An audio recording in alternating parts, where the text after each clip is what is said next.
सिंह आपका रुख करेंगे, क्योंकि अब से कुछ देर पहले आपने बातचीत की और इस बातचीत में निकल कर आया कि कैसे दुष्यंत सिंह जो है वो लेकर गए होटल में, वहां पर रोका गया। ये पूरा घटनाक्रम क्या रहा है, इसको पहले बताएं।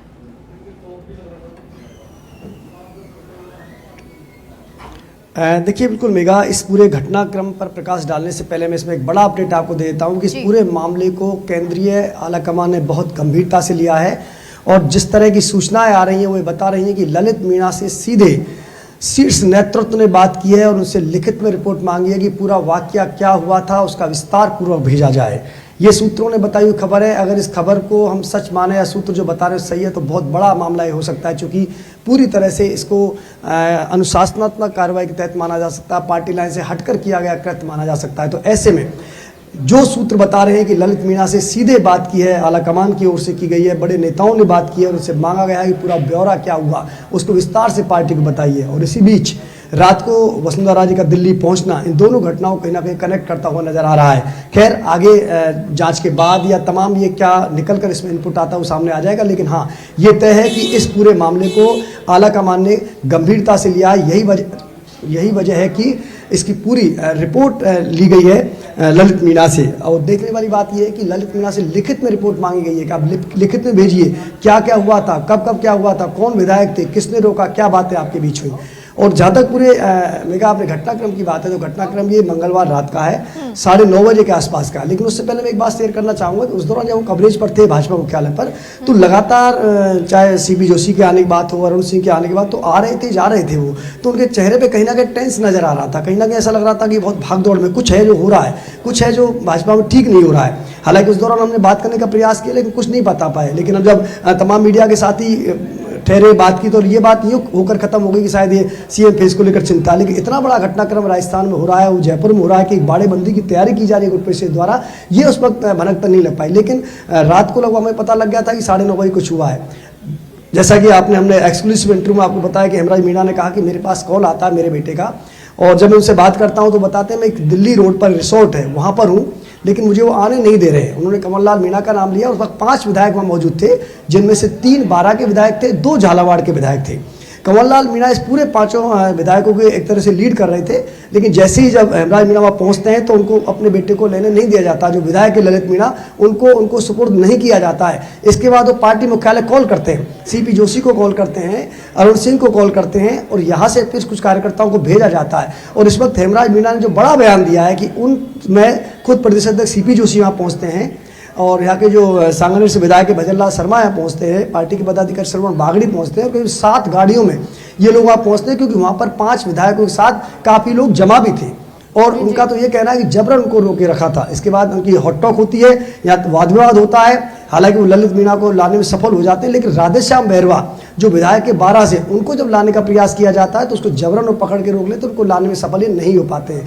और इसी दौरान एक और घटनाक्रम का जिक्र हेमराज मीणा ने किया है कि जब ये गाड़ियों के साथ वापस ललित मीणा के साथ आ रहे थे तो पीछे से पत्थर उन पर फेंके जाते हैं और इस दौरान 2 गाड़ियों के शीशे तोड़ने की भी खबर सामने आ रही है, जो कि हेमराज मीणा ने खुद हमारे एक्सक्लूसिव इंटरव्यू में बताया है। तो अब ये जब घटनाक्रम इतना बड़ा हुआ तो निश्चित रूप से आलाकमान इसको गंभीरता से लिया है और पूरी रिपोर्ट इसकी ली जा रही है और इस रिपोर्ट के आधार पर हो सकता है आलाकमान कोई बड़ा फैसला ले। तो ये पूरा एक इनपुट है इस पूरे घटनाक्रम को मामले को लेकर। लेकिन जहाँ तक आप बात करें सीएम फेस की, तो सीएम फेस को लेकर लगातार पिछले 4 दिन से कवायद जारी है। इसी बीच इस घटनाक्रम ने और मुश्किलें बढ़ा दी हैं, दिक्कतें बढ़ा दी हैं। लेकिन एक जो बड़ा इनपुट सामने आ रहा है कि वो तमाम विधायक जो वसुंधरा जी के आवास पर गए, वो एक एक करके पिछले 3 दिनों में हम देख रहे हैं कि पार्टी मुख्यालय पहुँच रहे हैं, पार्टी पदाधिकारियों से मुलाकात कर रहे हैं।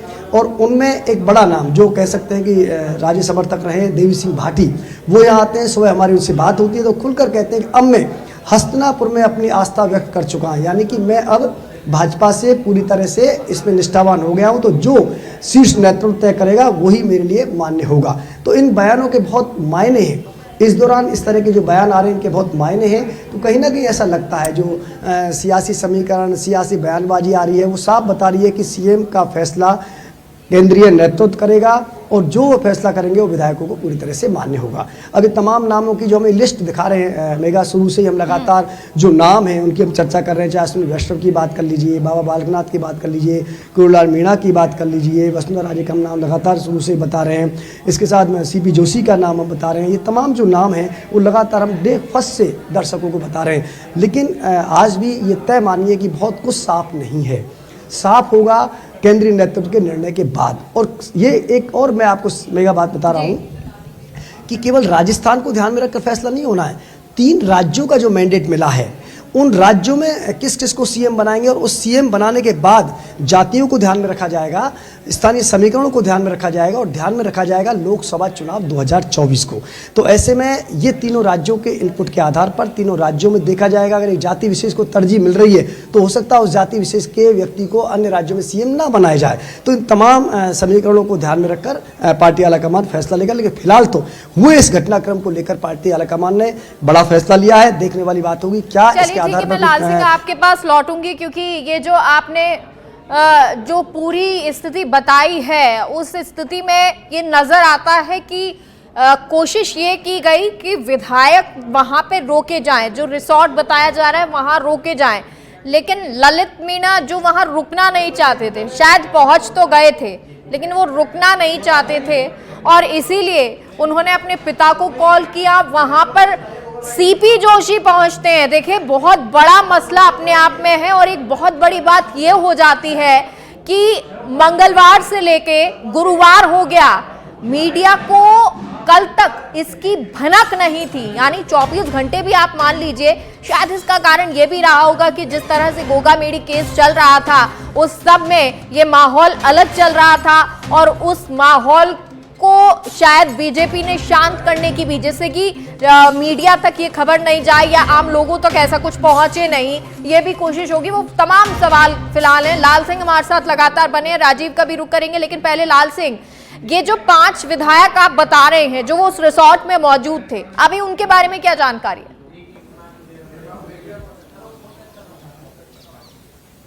देखिए, बिल्कुल मेगा, एक मैं थोड़ा सा ये जरूर शेयर करना चाहूँगा। ये घटनाक्रम मंगलवार रात का घटनाक्रम था, लेकिन इसके बाद इसको लेकर लगभग ऐसी घटनाएं सामने आ रही थी, सूचना मिल रही थी, कुछ ऐसा हुआ है, लेकिन एक पुख्ता आपके पास जब कंटेंट नहीं होता या उसको लेकर एक वर्जन नहीं होता तब तक उसको प्रसारित नहीं किया जा सकता। लेकिन हाँ, ये बहुत साफ हो गया था कि कुछ ना कुछ ऐसा हुआ है जो ठीक नहीं है, जो पार्टी लाइन से अलग कुछ किया गया, और लगभग ये तय भी हो गया था कि ये हुआ है। लेकिन क्योंकि उस वक्त कोई वर्जन सामने नहीं था, कोई अभी भी कोई ऑफिशियल इसमें बयान नहीं दे रहे हैं, लेकिन हेमराज मीणा के बयान के बाद ये साफ हो गया कि जो सोर्स बता रहे थे कि ऐसा घटनाक्रम हुआ, उस पर मोहर लग गई।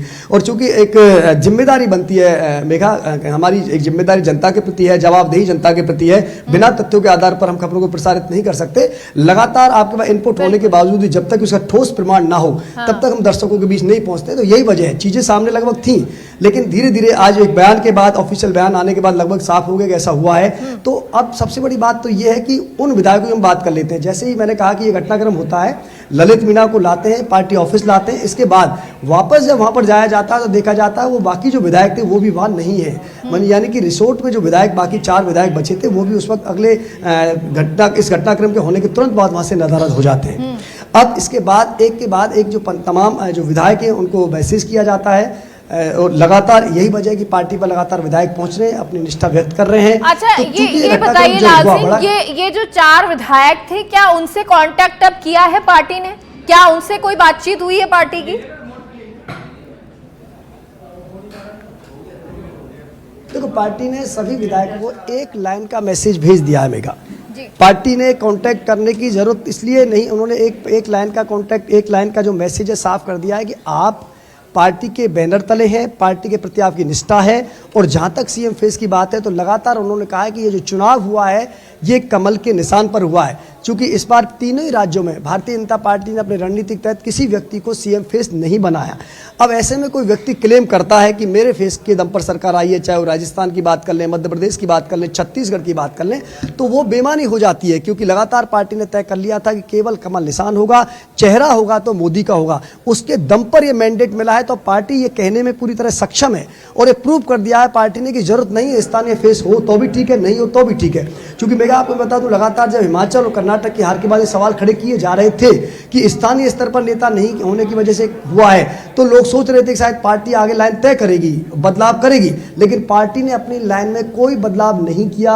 जो संसदीय बोर्ड ने तय कर लिया था कि आने वाले दिनों में जितने भी चुनाव होंगे राज्यों में वो सिर्फ कमल के नाम पर होंगे, पीएम मोदी ही हमारा फेस है और उसी फेस के दम पर हम चाहे चलिए ठीक है लाल सिंह, मैं आपके पास लौटूंगी, लेकिन हमारे साथ राजीव भी बने हुए हैं फोन लाइन पर, उनका रुख कर लेते हैं। राजीव, क्या कुछ अपडेट फिलहाल दिल्ली से मिल रहा है वसुंधरा राजे को लेकर?